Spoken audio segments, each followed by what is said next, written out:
All right. Let me just make sure that everything's in order. Finally. All right. So definitely been a while. Again, as per usual. What spurred on the sudden update? Two things. Well, aside from the fact that you can notice the background's changed, I've just relocated to the living room for a bit. Well, I say for a bit now. This is where I'm gonna stay because my sister came back from was it uni college, same thing, right? Roughly, uni I think, and yeah, I moved out of that room, came to stay in the living room. This is our limited space, so but honestly, living room is spacious, so I don't mind it. Right. Second thing, I guess there's a second and third thing.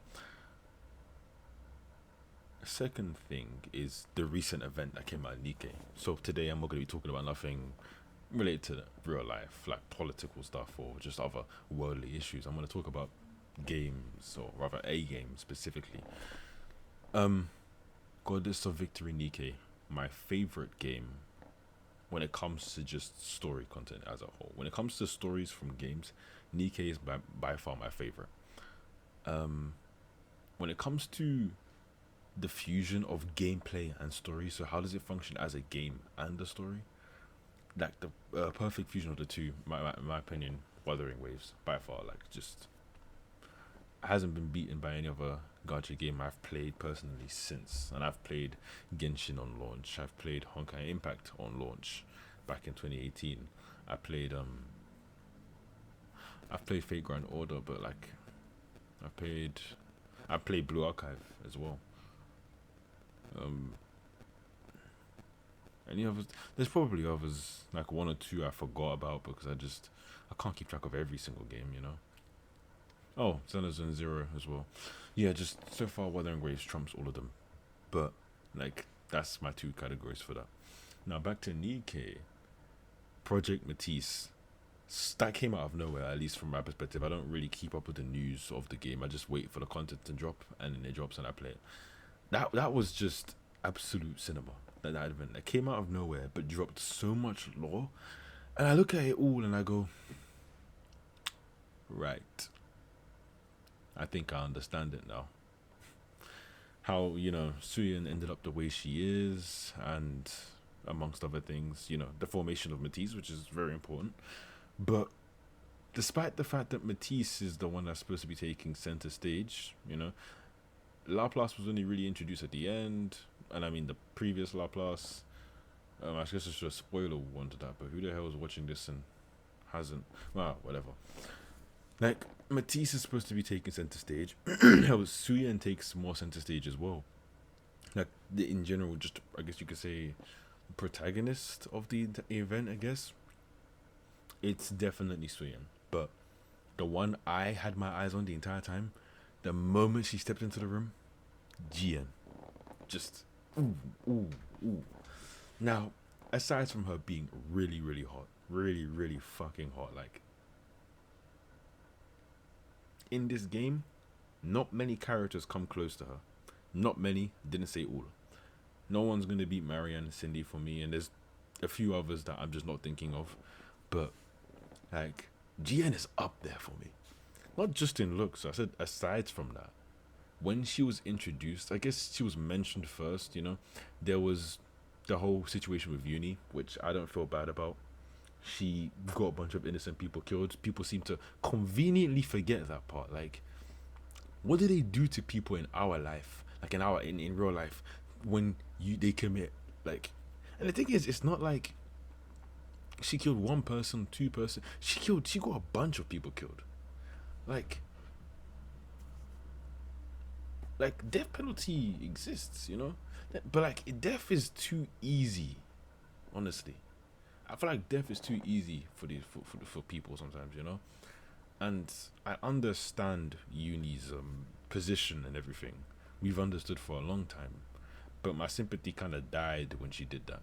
Not even necessarily because I care on an individual basis about every single person that died. I'd be lying if I said that.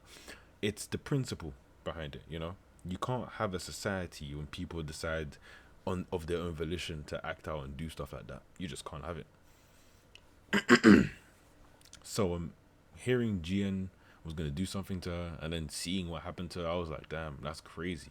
Yeesh. Well, I mean, yeah, I mean, you know, and I take that. So I'm consistent with that stance generally with Suyin as well, because the thing is, like, I didn't want to give Uni a pass, but then Suyin's like, because the thing is, it's like, I don't. I'd argue Suyin had it worse. Just thinking about it. I mean, Uni was definitely maltreated, called names, rust bucket, and all that nonsense. And the biggest blow was obviously Mihara. But, Suyin went through that, and then some. Neither of them is justified, but I can understand them both. I just, it's just, yeah, you can't be doing what you'd be doing. Now, what the reason the event fascinated me so was because it went in a unique direction. Even though I love Jien as a character, I was expecting her to be maybe a big contributor, a big causal factor for why Suyin turned out the way she did. She definitely played some kind of a role, but it wasn't nearly as major as I thought, and she didn't behave nearly as abhorrently as I thought she would. Like, she did the whole thing with Lala, but that shed light on something fundamentally awry in Jian's brain. Jian was probably my estimate is anywhere from 14 to 16. If not, the lowest I'd go is 13. I feel like you're pushing it if you go any lower, and you might be pushing it if you go higher as well. So 14 to 16. And Suyan 6 to 8. I think that's a healthy estimate, Any higher, nah, it would look a bit ridiculous, like a 10 or 11-year-old looking the way that. But yeah, there was that thing with Lala, and it's like Jin is low key a borderline psychopath. I'm not gonna say she's a psychopath. I mean, she's a fictional character, but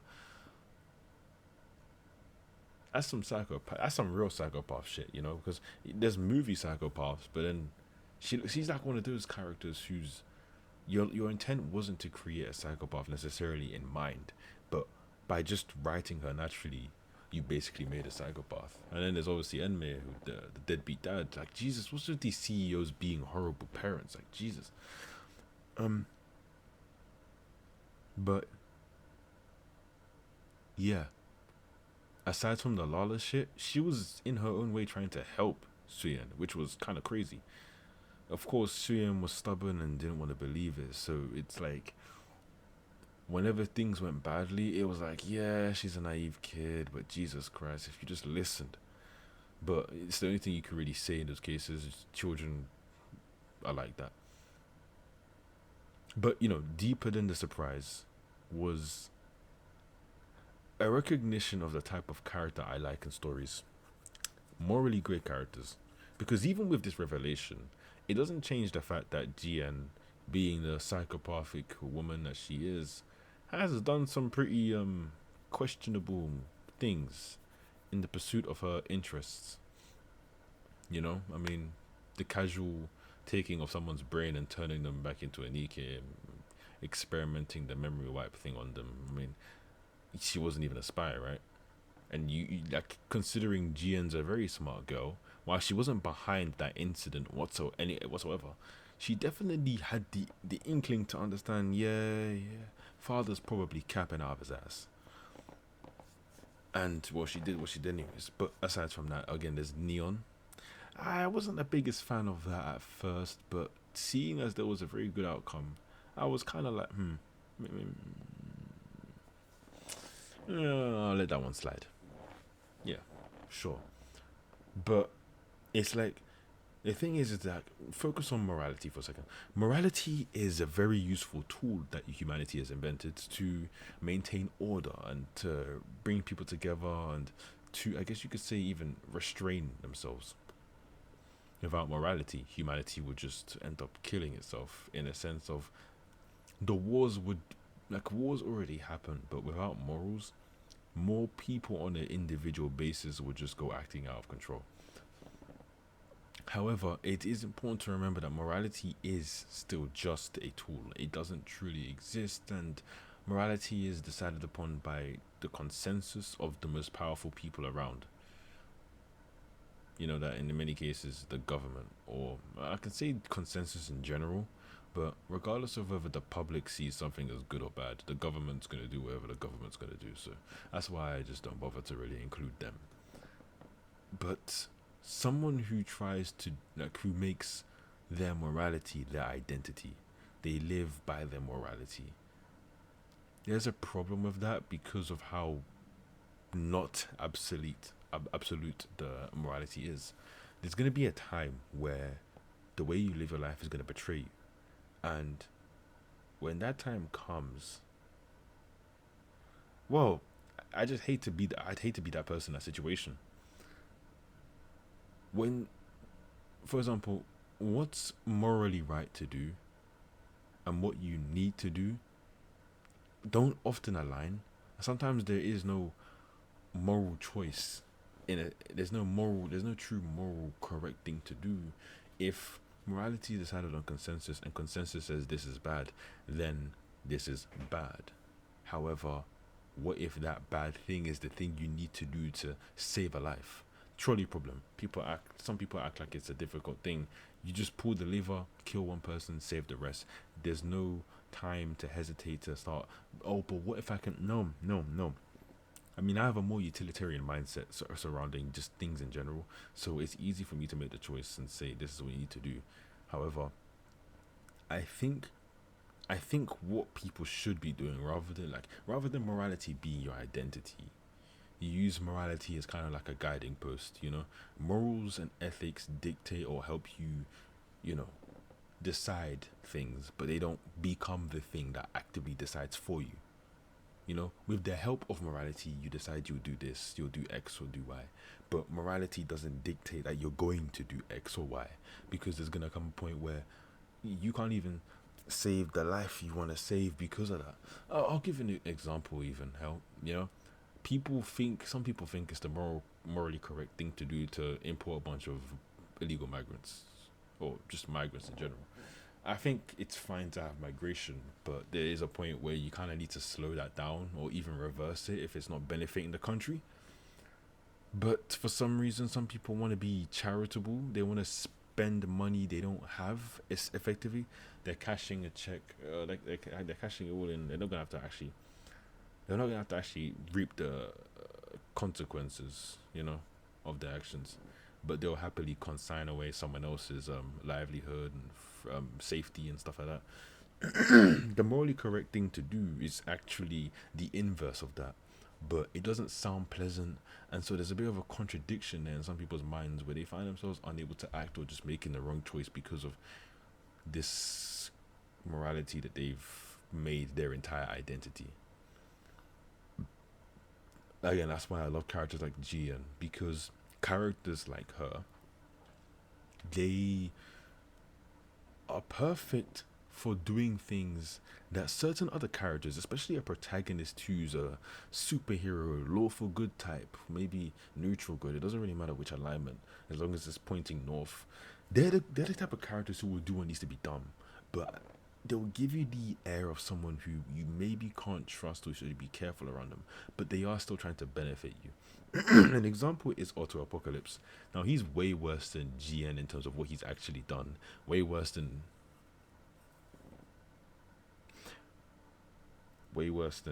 Enman. Yeah. Way worse than Enman. Yeah. I don't know why I hesitated. I was just really, really thinking about it. But what Otto has done doesn't really compare. Like, it isn't really a competition, really. And yet, I respect the way he goes about things, not the actions themselves, as far as the experimenting on children stuff. Like, I mean, yeah, he took himself out of the gene pool, so whatever. But he made he made the hard choices that other people would have hesitated on. Like someone like Callan would have definitely hesitated on or not even done. Like, many of the things that happened in Honkai could only have happened because someone chose to play the villain to become the wall they needed to surmount. And you need someone like that. It's necessary. I mean, for humanity, that's been nature for the longest time, but now it's ourselves. But The case like case in point, I mean, you had the dinosaurs, you had the natural disasters, and then as we transition to just it being ourselves, the case in point is just, well, the easiest example is the is Hitler. You know, he's the easiest example. Still, in war, as in life, there's just certain things you're gonna have to do, and if you let yourself become trapped, put in a cage by that system, you're gonna crumble at some point. Maybe you won't, maybe you're an exception, but I think this is gonna be the general trend. So a secondary reason is Jien. I'm not a psychopath, obviously not, but I do think a lot like Jien. It's definitely to do with just how my head's wired and stuff, but I am a logic oriented person, and sometimes it's hard for me to grasp someone's feelings. But I guess it's less that I don't. It's less that I lack empathy. It's just that to even begin the process of empathizing, I guess, like the reason one's upset needs to even make sense to me. If it doesn't, I can't even really engage there. But yeah, I am not a religious person, but I grew up in a Christian household. Reason just told me that the things I was learning and being made to believe, they couldn't be true because it didn't make sense in reality. It didn't make sense.